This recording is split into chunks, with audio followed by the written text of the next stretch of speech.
살다 보니 별일이 다 있죠. 지난주에 그랬습니다. 생각지 못한 일, 보기 힘든 그림이 우리 앞에 펼쳐졌는데 바로 이것입니다. 보여주시죠.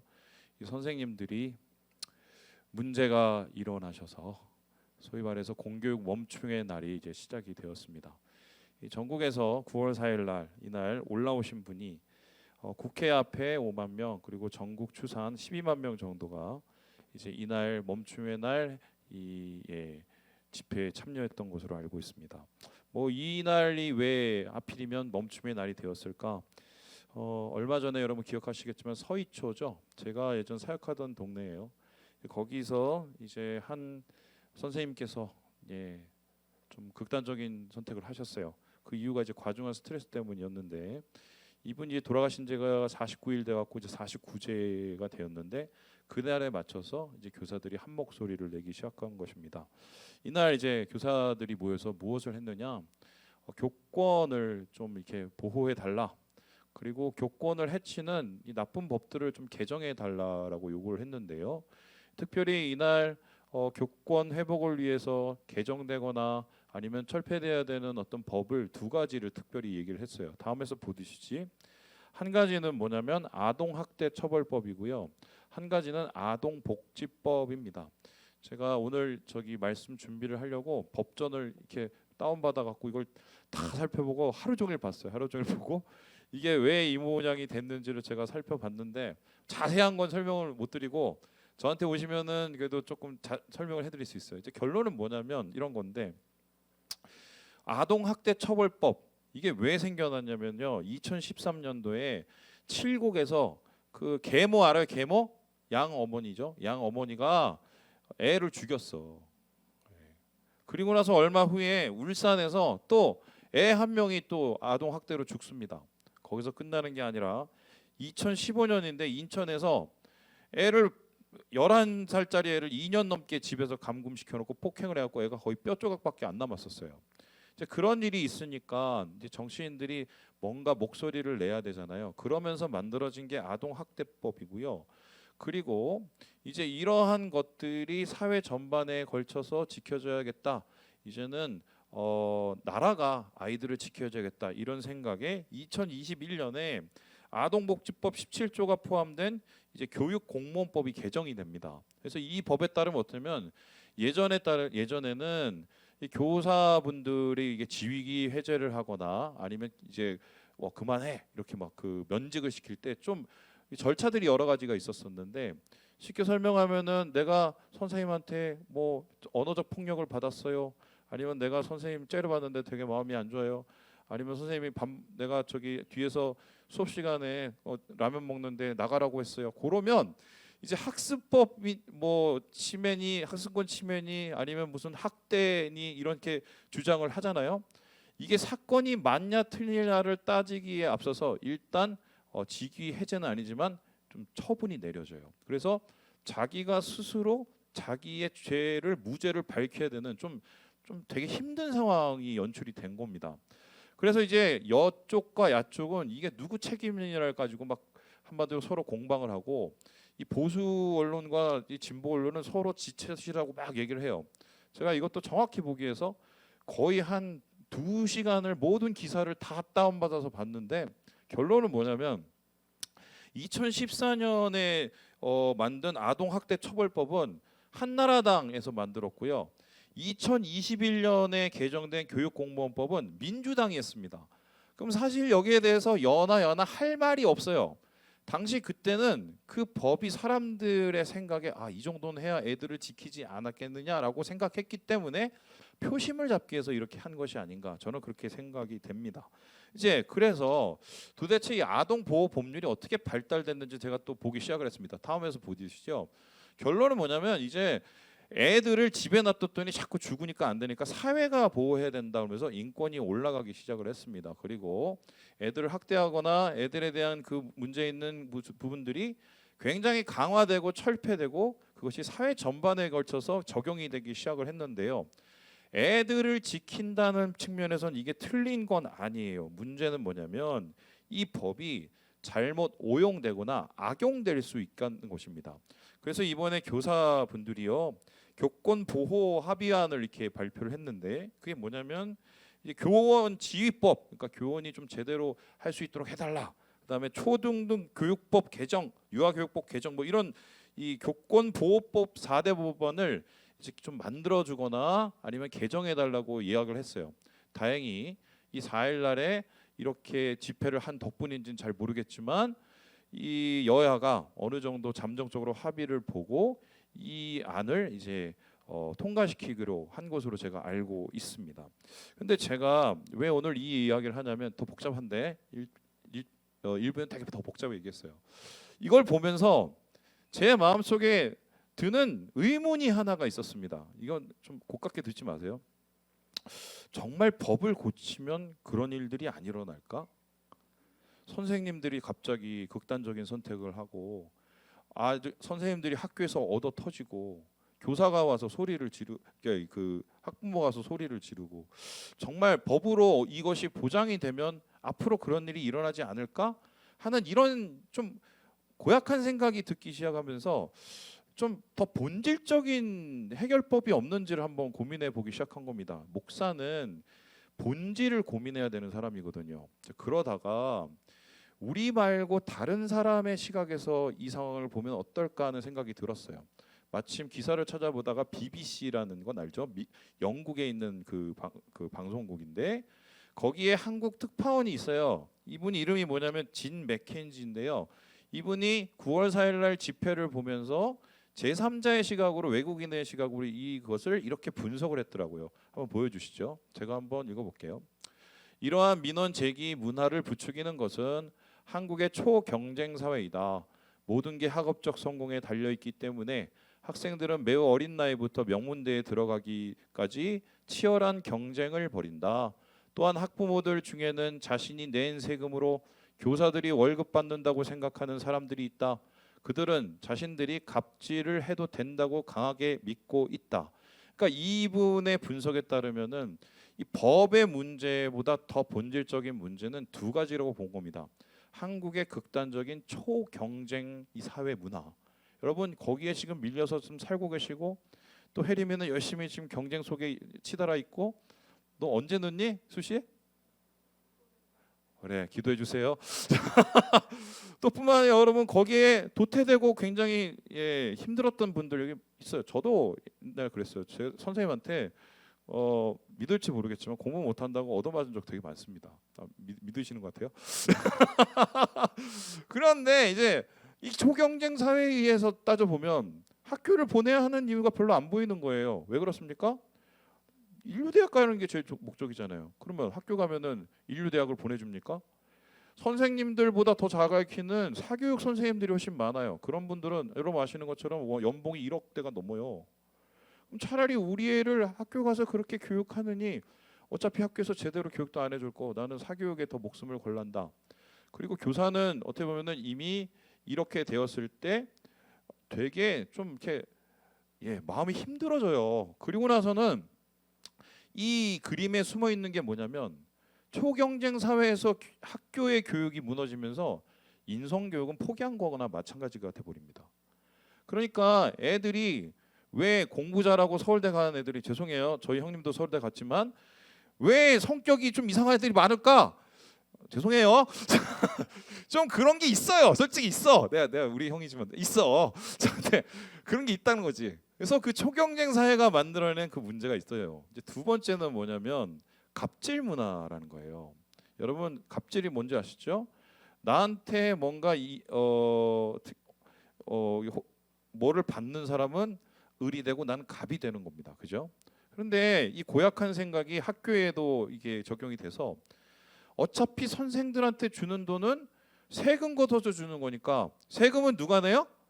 내가 난다는 거예요. 그럼 어차피 내가 준 돈으로 니네가 가르치니 너는 을이고 나는 갑이다라는 생각이 있는 거예요. 물론 모든 학부모가 그런 건 아니지만 개 중에 학부모에는 그런 식으로 잘못된 생각을 가지고 소위 말해서 뭐 같은 말들과 뭐 같은 행동을 하시는 분들이 학교에 있습니다. 이런 분들이 10명 중에 1명만 돼도 이거를 상대하는 분들은 엄청 힘든 거예요. 그러니까 사실 이 갑질 문화 때문에 이런 것도 나오죠. 여러분 맞죠? 왕의 DNA 아죠? 모르세요? 어떤 교육부 관계자가 자기 애가 ADHD인데 야 우리 애는 특별히 좀 잘 봐주세요 하면서 교사분들한테 잘해준 게 아니라 반대로 너 똑바로 해 우리 애는 왕잉의 DNA를 갖고 왔어 그러면서 일종의 요구를 한 겁니다. 요구를 제대로 안 해주니까 어떻게 합니까? 나중에 이분을 아동 학대죄로 거의 무고하게 신고를 해버려요. 그리고 이 사람이 아시는 것처럼 교육부 사무관이었기 때문에 자기가 가지고 있는 직위를 가지고 이 교사를 파면시키려고 했습니다. 그러니까 이러한 갑질 문화가 선생님들한테 퍼져서 지금과 같은 악한 영향들을 만들어내고 있다. 이렇게 이분은 봤어요. 근데 저는 이거 말고 한 가지가 더 생각이 났는데 바로 이 그림을 보여주세요. 제가 오늘 설교를 시작하게 된 게 바로 이겁니다. 제가 얼마 전에 여기 밥 먹으러 갔다가 저기 있는 학교에 이제 늘어서 있는 이 근조 화환들을 봤어요. 여러분 보셨어요? 여기서 이거 뭐 5분도 안 걸려요. 도배를 했어. 이게 왜 이런 일이 일어날까? 아하 여기가 거기구나. 두 분의 교사가 연이어서 극단적인 선택을 했어요. 이게 왜 일어났나 봤더니 이 학부모들의 갑질 때문이었습니다. 얼토당토한 갑질 때문이었는데 문제는 갑질에서 그친 게 아니라 이 문제를 함께 해결해 줄 누군가가 없었던 거예요. 학교장이나 어떤 책임을 가지신 분들은 면피하기에 좀 바쁘셨던 것 같고 그리고 지금 법상 그것을 담임이 전체를 다 책임져야 되는 그런 상황이기 때문에 이분들이 상당히 정말 힘들고 외로웠겠다는 생각을 제가 개인적으로 했습니다. 그래서 저는 이 세 가지가 생각이 났어요. 갑질, 경쟁, 그리고 이기적인 것. 이게 어떻게 보면 그 본질적인 더 뿌리가 아닐까. 이렇게 지금의 상황들을 해석하기 시작하면서 갑자기 제 마음에 떠오른 말씀이 하나가 뚝 있었습니다. 바로 이 말씀인데요. 우리 함께 1절에서 3절까지 그 말씀을 같이 한번 읽어보겠습니다. 시작. 너는 이것을 알라. 말세에 고통하는 때가 이르러 사람들이 자기를 사랑하며 돈을 사랑하며 자랑하며 교만하며 비방하며 부모를 거역하며 감사하지 아니하며 거룩하지 아니하며 무정하며 원통함을 풀지 아니하며 모함하며 절제하지 못하며 사나우며 선한 것을 좋아하지 아니하며. 지금 이 말씀은 바울이 바라본 세상의 그림입니다. 여기서 말하는 말세라는 것은 예수님이 나중에 오실 그 먼 훗날이 아니라 바울이 살고 있었던 시대를 뜻해요. 이 성경에 따르면은 말세는 뭐냐면 예수님이 처음 오신 그 초림 그리고 예수님이 언젠가 다시 오실 그 재림 그 사이를 말세라고 합니다. 그래서 바울도 말세를 살고 있었고 우리도 지금 말세를 살고 있는 거예요. 세상의 끝을. 근데 그 말세를 살고 있을 때 나타나는 현상을 보니까 고통하는 때라고 얘기를 합니다. 여기서 고통한다는 말이 무엇이냐면요. 이거를 수인돌 목사님이 야만적이라고 번역을 했는데 그게 딱 맞아요. 지금 말세의 시대는 어떤 시대냐면 야만의 시대예요. 야만적인 시대예요. 짐승 같은 윤리들이 판치는 시대예요. 그런데 그 윤리가 왜 그렇게 망가지고 있느냐? 세 가지를 볼 수 있는데 사람들이 너무 이기적이라서 그래요. 지밖에 모르니까 남이 보이질 않죠. 그러면서 못된 것, 못난 것들을 드러내죠.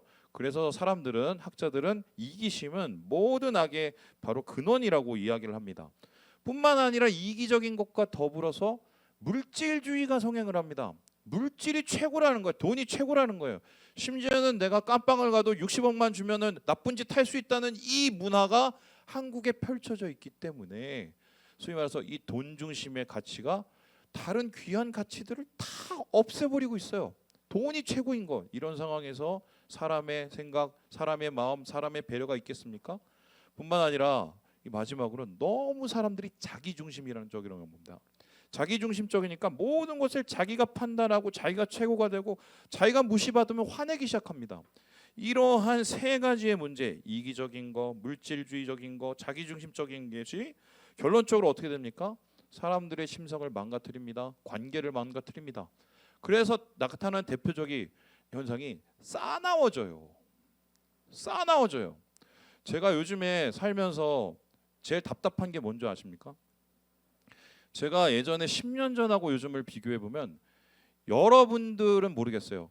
이 세상을 살아가면서 사람들의 입술에서 사라진 말이 있어요. 뭔지 아세요? 감사하다는 얘기예요. 나는 우리 애한테도 뭐 주면서 꼭 감사하라고 얘기를 했어요. 감사하라고 이거 가르치려고 그래요. 뭘 하면 당연한 듯이 누려요. 고마운 줄 몰라요. 근데 더 웃긴 건 뭐냐면 내가 누구한테 뭘 했을 때 고맙다고 안 하면 또 승질을 해요. 자, 그런 의미에서 우리 옆 형제 자매한테 우리 표현을 해봅시다. 고맙습니다. 고맙습니다. 예, 여러분 하루에 몇 번씩 꼭 해요. 일부러라도. 싸나워요. 그러니까 한마디로 이 갑질이니 뭐니 이런 현상들이 나타나는 게 지밖에 없는 거예요. 지밖에. 그래서 이런 상황 속에서 이런 타락을 얘기를 하면서 특별히 바울의 초점은 교인들이었는데요. 교인들은 이 시대를 살아가면서 더 괴로울 수밖에 없다고 얘기합니다. 그 이유가 무엇이냐? 다음과 같은데요. 보여주시죠. 세 가지 이유래요. 첫 번째는 뭐라고요? 더 악해져서. 속이는 놈들은 더 속이고 더 악해지는 놈들은 더 악해져서 세상은 점점 갈수록 엉망이 되고 있다. 목사님, 하나님의 뜻에 따라서 하나님의 역사가 일어나는데 무슨 소리십니까? 여러분 기억하시죠? 예수님이 비유를 하셨습니다. 밭에 비유인데 저 밭에 막 곡식도 읽어가는데 이상하게 삐죽삐죽한 것이 막 올라옵니다. 봤더니 가라지예요. 그런데 그걸 뽑으려고 했더니 주인한테 뽑겠습니다 했더니 뭐라고 합니까? 내비둬라 그랬습니다. 나중에 한꺼번에 해결할게. 그리고 그거를 누가 뿌렸냐면 원수가 뿌렸다고 했습니다. 그 원수는 누구예요? 마귀 새끼예요. 그러니까 마귀들이 이 세상에 이기심, 물질주의, 자기중심주의 이런 거를 막 뿌려놔서 하나님의 나라도 자라나지만 소위 말해서 악도 계속적으로 자라나고 더 문제가 생기는 거예요. 그래서 말세는 더 고통스러워밖에 없다고 얘기해요. 그런데 더 문제가 뭐냐면 교회조차도 이런 상황 속에서 흔들리고 있다는 것입니다. 여러분 말씀을 좀 읽어보신 분은 알겠지만 경건의 능력은 있어도 경건의 모습은 있어도 경건의 능력은 부인한다. 들어보신 적 있어요? 아, 예, 죄송합니다. 이게 되게 유명한 말씀인데 이 말씀이 오늘 본문에 있습니다. 그럼 생각을 해보세요. 경건의 능력, 예수 잘 믿는 뭐 이 모습, 그 능력 왜 이게 여기 들어가느냐? 재밌는 게 이렇게 앞에 나온 19가지의 이 말세의 악을 얘기하면서 경건의 모습을 얘기합니다. 이 소리는 뭐냐면 이러한 모습이 어디에도 있다? 교회에도 똑같이 나타나고 있다는 거예요. 목사님들 얘기할 것도 없고 그리고 뭐 이 교회 저 교회 얘기할 것도 없습니다. 나도 모르게 이기적이고 돈이 최고고 그리고 나도 모르게 자기 중심적인 생각에 빠질 수 있다. 교회가 흔들리면 세상은 희망이 없어요. 그런데 이런 상황 속에서도 그나마 좀 잘 살려고 예수 안에서 좀 뭔가 해보려고 하는 사람들이 있을 거 아닙니까? 그런데 그조차도 어떻게 됩니까? 박해를 받는다고 얘기를 합니다. 목사님, 예수 잘 믿으면 하나님이 축복해 주셔야 되는 거 아닙니까? 근데 재밌는 게 성경을 보면 예수 잘 믿고 축복받았다는 얘기는 구약에 몇 군데밖에 나오지 않아요. 신약을 보면 예수 잘 믿으면 어떻게 됩니까? 계속 박해를 받습니다. 심지어 예수님께서 요한복음 18장에 뭐라고 하냐면 야, 니네가 살다 보면 굉장히 크게 곤란을 당할 것이야. 그런데 그거 괜찮아. 당연한 거야. 예수 제대로 믿으면 내 제자 되면은 다 박해받는다. 걱정하지 마. 기뻐해. 이렇게 얘기를 합니다. 왜냐하면 예수를 믿으면 세상에 역행하는 부분이 되게 많기 때문에 소위 말해서 이상해 보이는 거예요. 이상해 보이면은 혐오스러워져요. 그러면은 박해를 합니다. 그래서 예수 잘 믿는 사람들이 박해를 당하니 그나마 하려는 사람들조차도 그렇게 사니 이 세상이 어떻게 되겠냐는 거예요. 특별히 이 편지는요 누구를 향해서 썼냐면 디모데라는 사람을 향해서 씁니다. 디모데는 이 바울의 영적인 아들과 같은데요. 그가 지금 디모데하고 같이 있는 게 아니라 에베소라는 지역에 가서 교회에서 목사님이었어요. 그런데 만만치가 않았어요. 이런 교회를 흔드는 말세의 징조들과 악들과 이기적인 모습들과 소위 말해서 교회 안에서 힘 있는 자들이 혼란케 하는 것들이 너무 많았어요. 그러니까 이러한 디모데의 모습을 보면서 바울이 걱정이 돼요. 이렇게 세상이 약해지는데 말세가 이렇게 고통스러워지는데 어떻게 할까 고민을 했겠죠. 디모데의 마음을 읽고는 편지를 쓴 거예요. 그리고는 그냥 넘어가는 것이 아니라 어떻게 하면 이렇게 악해지는 우리를 박해하는 믿는 사람을 쓰러뜨리는 말세에서 우리가 살아남을 수 있느냐 요 얘기를 전해주기 시작한다는 것입니다. 우리 함께 14절 말씀을 같이 한번 읽어보겠습니다. 시작. 그러나 너는 배우고 확신한 일에 거하라. 너는 내가 누구에게서 배운 것을 알며. 바울이 제시하는 것은 성도들을 어떻게 대해야 되는지, 나쁜 놈들을 어떻게 대해야 되는지 이런 걸 얘기해 주지 않았습니다. 자기의 목회 노하우나 사역 노하우를 주지도 않았어요. 심지어는 돈을 주지도 않았습니다. 단 한 개를 줬는데 뭘 줬냐? 요걸 하나 뚝 던져줍니다. 자, 받아라. 말세지 힘들지? 슉, 턱. 아니 이걸 가지고 어떻게 하라는 소리야? 이러면서 지금 뭐라고 얘기하냐면요. 이거 너 누구한테 배운지 알지?라고 물어봅니다. 이 말씀은 누구한테 배웠냐? 디모데가 어렸을 때는 외할머니한테 배웠어요. 그 이름은 로이스입니다. 좀 자라서는 예수님에 대해서 유니게라는 엄마한테 배웠어요. 그리고 사역자가 되어서는 바울에게서 그 사역의 원리들과 복음을 제대로 배우기 시작합니다. 너 이때까지 보고 다 들었잖아, 배웠잖아, 옆에서 봤잖아, 고난을 당하면서 함께 그게 뭔지 봤잖아.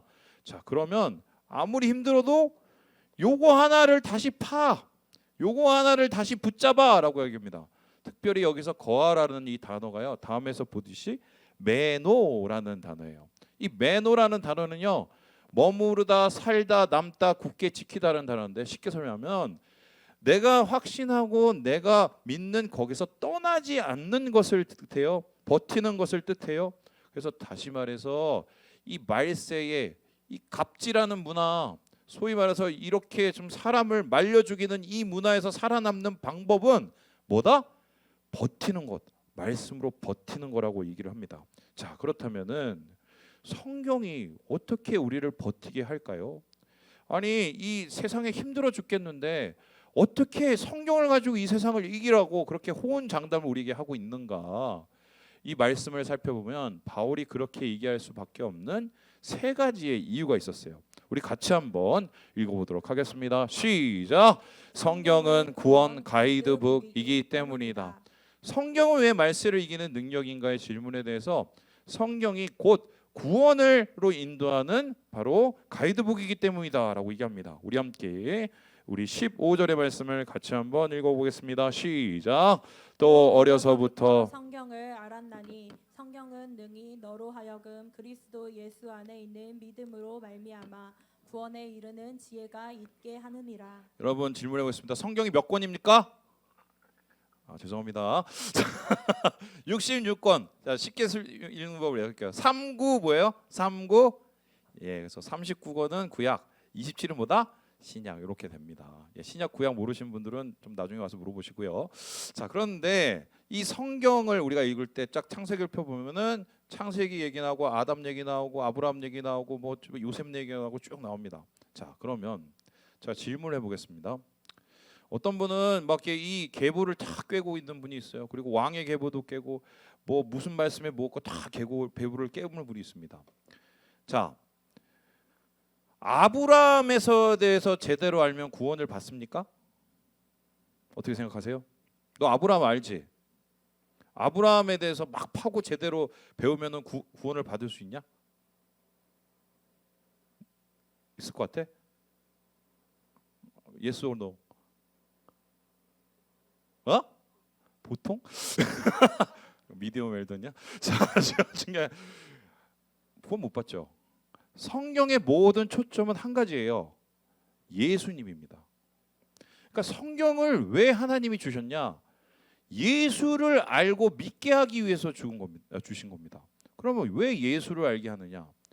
예수님이 왜 이 땅에 오셨는지를 알게 하는 게 성경입니다. 왜 이 땅에 오셨나요? 이 세상이 엉망진창이 돼서 그렇습니다. 그럼 왜 엉망진창이 됐나요? 사람들이 하도 죄를 져서 그렇습니다. 그러니까 엉망진창이죠 지금. 그럼 예수님은 왜 이 땅에 오셔서 십자가를 지셨나요? 그 죄를 해결하기 위해서 자신이 대신 죽었습니다. 그러면 이 세상 엉망진창의 세상에서 우리가 구원을 받는 방법은 무엇입니까? 예수를 믿고 예수를 따르면 구원을 받는다고 성경이 얘기해요. 이게 복음인데 성경의 모든 이야기는 이거로 요약이 되는 거예요. 예수 그리스도. 그러니까 우리가 성경을 읽는 이유는 구원을 받기 위한 겁니다. 그럼 세상에서 말세에 아무리 난리가 치고 엉망진창이 돼도 내가 구원을 향해서 달려가고 구원을 이루기 위해서 내 삶을 바라보는 이러한 정확한 목표가 있으면 우리는 그것들을 이겨냅니다. 쉽게 설명하면 우리의 육체적인 고난, 또 우리 삶의 고난, 우리 상황 속에서 여러 가지 고난이 와도 예수 그리스도를 믿고 내가 구원받은 자라는 그 확신이 내가 있으면, 천국에 대한 그 확신이 있으면 일단은 우리는 반은 먹고 간다고, 이렇게 얘기해서 바울이 성경을 우리가 말세를 이기는 능력이라고 이야기를 하고 있어요. 두 번째로 성경을 우리가 읽어야 되는 이유 뭐라고 얘기할까요? 우리 같이 한번 읽어보겠습니다. 시작. 성경은 인생 나침반이기 때문이다. 성경이 구원을 가리키는 가이드북이자 동시에 인생에서 길을 찾아주는 뭐라고요? 나침판이기 때문이라고 말을 합니다. 우리 함께 우리 15절의 말씀을 같이 한번 읽어보겠습니다. 모든 성경은 하나님의 감동으로 된 것으로 교훈과 책망과 바르게 함과 의로 교육하기에 유익하니. 성경이 우리에게 주는 것을 뭐라고 하냐면 교훈, 책망, 바르게 함, 의로 교육하기에 유익하다라고 합니다. 한마디로 이 모든 것은요, 바로잡는 교정을 뜻해요. 이 살다 보면은 내가 분명히 직진을 하고 있는 것 같은데 직진이 아니라 다른 길로 가고 있을 때가 굉장히 많습니다. 인생이 그럴 때가 있어요. 잘한다고 잘하고 이 정도면 될지 않을까 싶은데 나중에 되면은 전혀 다른 방향으로 가버릴 수가 있어요. 사람이 그래요. 제가 우리 교회 맨 처음에 왔었을 때 어떤 마음이 있었었냐면 이 정도면 괜찮은 목사야라는 생각이 있었습니다. 최소 나는 전국 목사 중에 100명을 딱 세우면 5% 안에 드는 사람이라는 생각이 제 안에 있었습니다. 진짜예요. 제가 그때 생각했어요. 말도 안 되는데. 왜 그때 그렇게 생각을 했느냐? 제가 무슨 말씀의 능통자였냐? 그것도 아니었습니다. 제가 무슨 굉장히 똑똑했냐? 저보다 더 똑똑한 사람 청신대에 되게 많아요. 단지 그거였습니다. 제가 사역하면서 너무 아닌 것 같은 목사들을 너무 많이 봤어요. 그러면서 어떻게 했냐면은 내가 쟤네들보단 낫지 않아? 이런 생각이 제 안에 있었습니다. 그래서 최소한 내가 뭘 하더라도 쟤네들보단 잘하겠다는 생각이 있었어요. 그리고 나서 사역을 해보니까 웬걸요? 그 사람들은 처음부터 그렇게 망가진 모습이었을까요? 타협할 수 없는 상황들이 넘쳐 흐르는 거예요. 그리고 제가 이후에 깨닫는 게 그분들을 욕하면서 나도 어느새 닮고 있는 거야. 그래서 내가 왜 이렇게 된지 생각을 했어요. 나도 엉망진창이네. 제가 굉장히 중요한 걸 하나 발견했는데 저의 기준은 하나님이 아니라 사람이었던 거예요. 나쁜 목사들. 그래서 쟤네보단 내가 나을지. 사람이 내 모든 거의 기준이었던 거야. 그런데 신앙이라는 것은 사람이 기준이 아니라 하나님이 기준이어야 돼요. 우리가 성경을 읽어야 되는 것은 무엇이냐면은 이 말씀 속에 하나님의 기준이 있기 때문입니다. 근데 세상을 살아가면서 자꾸 크리스찬들이 왜 자꾸 이상해지느냐? 세상 속에서 자꾸 기준을 사람에게 두고 살아요. 그러다 보면서 욕하고 담고 좋아하면서 참고 이렇게 잡는 거예요. 그래서 오늘 성경을 가리켜서 꼭 이 말세를 이길 수 있는 능력이 되고 한다는 건 뭐냐면 인생 속에서 내가 뭔가 문제가 생겼을 때 말씀을 기준으로 나를 다시 잣대를 재고 다시 하나님 앞에 기준을 세울 수 있기 때문에, 그래서 길을 갈 수 있기 때문에 이 성경이 말세를 이기는 능력이라고 이야기를 하는 것입니다. 그렇다면 마지막으로 우리가 성경 속에서 배워야 되고 말세를 이기는 능력이 되는 이유는 무엇일까요? 우리 같이 한번 읽어보도록 하겠습니다. 시작. 성경은 영혼의 비타민이기 때문이다. 성경은 우리에게 구원으로 초대하고 성경은 인생의 나침판으로 우리의 삶을 바로잡아주고요. 마지막으로는 성경을 살아가면서 선하게 살 수 있는 능력을 얻는 비타민이라는 거예요. 우리 함께 17절의 말씀을 같이 한번 읽어보도록 하겠습니다. 시작. 이는 하나님의 사람으로 온전하게 하며 모든 선한 일을 행할 능력을 갖추게 하려 함이라. 성경이 주는 최고의 모습은 뭐냐면 하나님의 사람을 온전하게 하고 선한 능력을 행할 수 있는, 하나님의 뜻을 행할 수 있는, 미움이 아닌 사랑을 행할 수 있는 힘을 우리에게 제공한다고 하는 것입니다. 제가 솔직히 얘기해 볼게요. 저는 목사입니다. 목사라서 여러분 내신 헌금에서 사례를 받죠. 여러분이 지금 교사분들의 그거에 따르면 저한테 갑질을 할 수 있는 상황인 거예요. 자, 근데 잘 섬기고 잘 말씀 준비하고 잘 교회를 이끌고 교인들을 위해서 열심히 하라고 제가 사례를 받고 풀타임으로 사역을 하고 있는 겁니다. 그럼에도 불구하고 사역을 하다 보면 교인들을 위해서 이렇게 하고 저렇게 하고 교회를 이렇게 열심히 하고 예배를 준비하고 설교를 하다 보면 지칠 때가 있을까요, 없을까요? 있을까요, 없을까요? 있어요. 말씀 준비하고 교회 섬기는 걸로 벌어먹고 사는데 죄송해요. 지칠 때가 있어요. 그리고 교인들을 볼 때 지겨울 때가 있을까요, 없을까요? 해리바 있을 것 같아, 없을 것 같아? 오케이. 화가 날 때가 있을까요, 없을까요? 열림아? 너를 보면서 화나는 건 아니야. 있을까요, 없을까요? 그만하고 싶을 때가 있을까요, 없을까요? 근데 왜 나는 계속하고 있을까요? 벌어먹고 살려고? 왜 그런 거 같니?